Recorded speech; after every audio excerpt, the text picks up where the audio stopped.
मुख्यमंत्री मनोहर लाल से मुलाकात करेंगे नायब सिंह सैनी। अब से थोड़ी देर में सीएम आवास पहुंचेंगे नायब सैनी।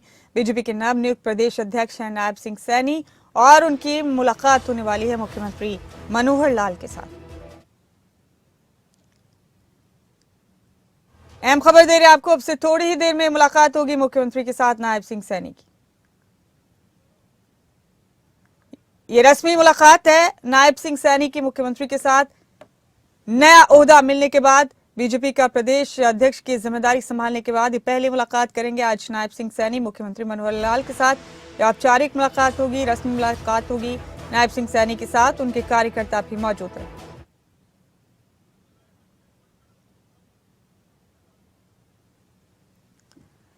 तो अब से थोड़ी देर में मुलाकात होने वाली है मुख्यमंत्री के साथ नायब सिंह सैनी की। सीएम आवास पहुंचेंगे नायब सैनी और उनके साथ मुलाकात करेंगे।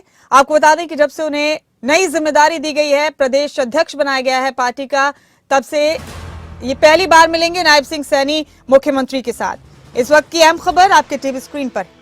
थोड़ी ही देर में मुख्यमंत्री आवास पर उनकी मुलाकात होगी।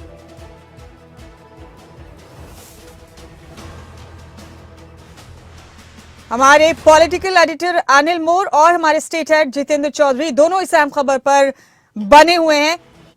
अनिल, आपसे थोड़ी देर में मुलाकात होगी नायब सिंह सैनी की मुख्यमंत्री के साथ। जाहिर है रस्मी मुलाकात है, औपचारिक मुलाकात है, बड़ी जिम्मेदारी उन्हें दी गई है। कितनी देर में मिलने वाले हैं नायब सिंह सैनी मुख्यमंत्री से?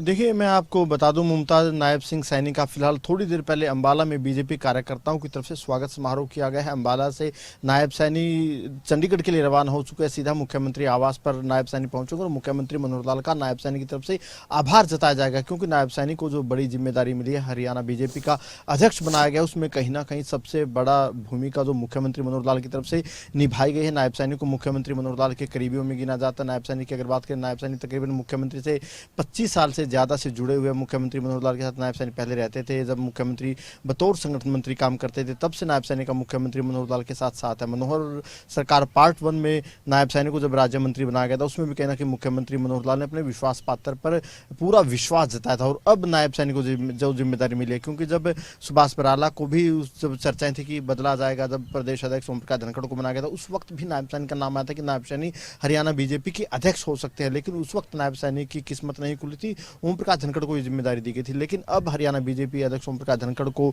बदल दिया गया, उनको केंद्र में जिम्मेदारी दी गई है राष्ट्रीय सचिव की। अब नायब सैनी हरियाणा बीजेपी के जो प्रदेश अध्यक्ष है वो बनाए गए हैं। विधिवत तौर पर नायब सैनी जो अपना कार्यभार है आने वाले 2-3 दिनों में संभाल लेंगे। संभावना है कि 30 तारीख के आसपास रोहतक में एक कार्यक्रम किया जाएगा, जिसमें ओम प्रकाश धनखड़ की तरफ से जो अपनी जो चेयर है, जो कुर्सी होती है प्रदेश अध्यक्ष की, उस पर नायब सैनी को बैठाया जाएगा। यानी विधिवत तौर पर नायब सैनी 30 तारीख के आसपास अपना कार्यभार संभालेंगे। फिलहाल थोड़ी देर में नायब सैनी मुख्यमंत्री आवास पर पहुंचेंगे। नायब सैनी के साथ जो बीजेपी के समर्थक हैं उनके वो मौजूद रहेंगे, ओबीसी वर्ग के जो समर्थक है वो मौजूद रहेंगे। कहीं ना कहीं बीजेपी समर्थकों की तरफ से, कार्यकर्ताओं की तरफ से, नायब सैनी की तरफ से मुख्यमंत्री मनोहर लाल का यहाँ पर आभार जताया जाएगा और आशीर्वाद लिया जाएगा। ठीक है अनिल, हम जितेंद्र का रुख करेंगे। जितेंद्र चौधरी हमारे स्टेट हेड भी हमारे साथ इस अहम खबर पर बने हुए हैं। जितेंद्र, ये एक बड़ी राजनीतिक तब्दीली की गई है भारतीय जनता पार्टी की तरफ से। हरियाणा प्रदेश में ओम प्रकाश धनखड़ की जगह नायब सिंह सैनी को प्रदेश अध्यक्ष बनाया गया है।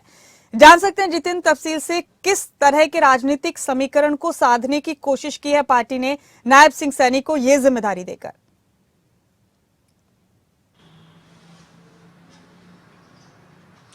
देखिए, सीधे तौर पर जहां बात की जाए ओम प्रकाश धनखड़ की जगह जिस तरीके से नायब सैनी को जो है प्रदेश अध्यक्ष का जिम्मा दिया गया है, और ठीक चुनाव से जो है करीब ये कह सकते हैं 1 साल पहले, क्योंकि विधानसभा चुनाव जो है अगले साल इसी माह के अंदर जो है वो लंबित रहेंगे, सरकार बन चुकी होगी।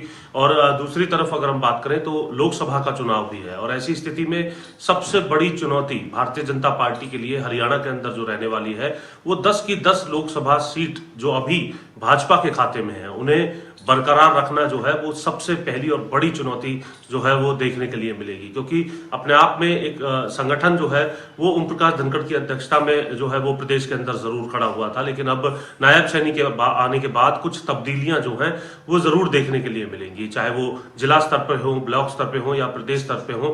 तमाम तब्दीलियां जो हैं नायब सैनी के स्तर पर भी देखने के लिए मिलेंगी। जहां तक बात की जाए समीकरणों को साधने की, ओबीसी वर्ग से आते हैं जो नायब सैनी, और ऐसी स्थिति स्थिति में मुख्यमंत्री के विश्वास पात्र हैं। दूसरी तरफ अगर हम बात करें, जब पूरे देश के अंदर जो है जातिगत जनगणना को लेकर के बात सामने आ रही हो, ओबीसीज को लेकर के नई नई बातें जो है वो निकल करके आ रही हो, बिहार में, उत्तर प्रदेश में जो समीकरण है वो इसको लेकर के बनाए जा रहे हो, तो वहीं प्रदेश में इस प्रकार से एक कमान जो है वो ओबीसी वर्ग से आने वाले नायब सैनी को देने के बाद ये कहा जा सकता है कि एक बड़ा मैसेज जो है वो देने की कोशिश यहाँ पर जरूर की गई है। और ये दर्शाने की भी कोशिश की गई कि आने वाले समय में ओबीसी वर्ग जो है वो पूरे तौर पर भारतीय जनता पार्टी के साथ प्रदेश के अंदर जुड़ा रहे, क्योंकि एक अच्छा खासा वोट बैंक जो है वो इसको लेकर के होता है। हालांकि सेट वोट बैंक कितना है ये जातिगत जनगणना को लेकर के जो बात विपक्ष की तरफ से लगातार कही जा रही है उसके बाद ही पता चल पाएगा, लेकिन नायब सैनी की जिम्मेदारी मिलने के बाद से ही अब उनका किस तरीके का जो रोड मैप है वो रहने वाला है। मुख्यमंत्री के साथ कंधे से कंधा मिला करके चलेंगे, इस बात में कोई शक नहीं है, क्योंकि दशकों से मुख्यमंत्री मनोहर लाल के साथ उनका काम करने का अनुभव है। जब मुख्यमंत्री मनोहर लाल प्रदेश के संगठन मंत्री थे कई दशक पहले, उस वक्त से लेकर के अभी तक विश्वास पात्र के तौर पर उनकी भूमिका रही थी। मनोहर पार्ट 1 सरकार में भी जब वो मंत्री थे, उनकी भूमिका जो है वो विश्वास पात्र मंत्रियों के अंदर मुख्यमंत्री की कही जाती थी। ये भी कहा जाता था कि कैबिनेट के साथ साथ किचन कैबिनेट तक के साथ ही जो है नायब सैनी रहे हैं। अब से कुछ ही देर बाद मुख्यमंत्री मनोहर लाल से वो मुलाकात करेंगे और इस औपचारिक मुलाकात के अंदर कहीं ना कहीं धन्यवादी दौरे जो है वो अब चंडीगढ़ से लेकर के दिल्ली तक नायब सैनी के देखने के लिए मिलेंगे, क्योंकि एक अहम जिम्मेदारी है और इस अहम जिम्मेदारी में जो सबसे पहली चुनौती आने वाली है वो 10 की 10 लोकसभा सीटों को किस तरीके से बरकरार रख पाएंगे नायब सैनी, क्योंकि अपने आप में प्रदेश अध्यक्ष और मुख्यमंत्री अगर सरकार होती है तो सीएलपी लीडर या फिर मुख्यमंत्री पर जो है वो पूरे तौर पर दामोदार इस बात का रहता है। और मुख्यमंत्री की पसंद के तौर पर ही, क्योंकि पिछले सप्ताह जो प्रधानमंत्री से मुलाकात हुई थी उस मुलाकात में ये बात तय हुई थी कि नायब सैनी को एक ओबीसी चेहरे के तौर पर अगर लाया जाएगा तो आने वाले समय के अंदर जो संगठन और सरकार की गाड़ी है, बिल्कुल देखना होगा जितेंद्र कि आखिर इस तब्दीली के बाद पार्टी को कितना फायदा होता है हरियाणा प्रदेश में। अनिल, आपका बहुत शुक्रिया इस बातचीत के लिए। जितेंद्र, आपका भी बहुत शुक्रिया। हम लोग आपके जरिए तमाम सियासी अपडेट्स पहुंचाते रहेंगे अपने दर्शकों को। बहुत बहुत शुक्रिया आप दोनों का।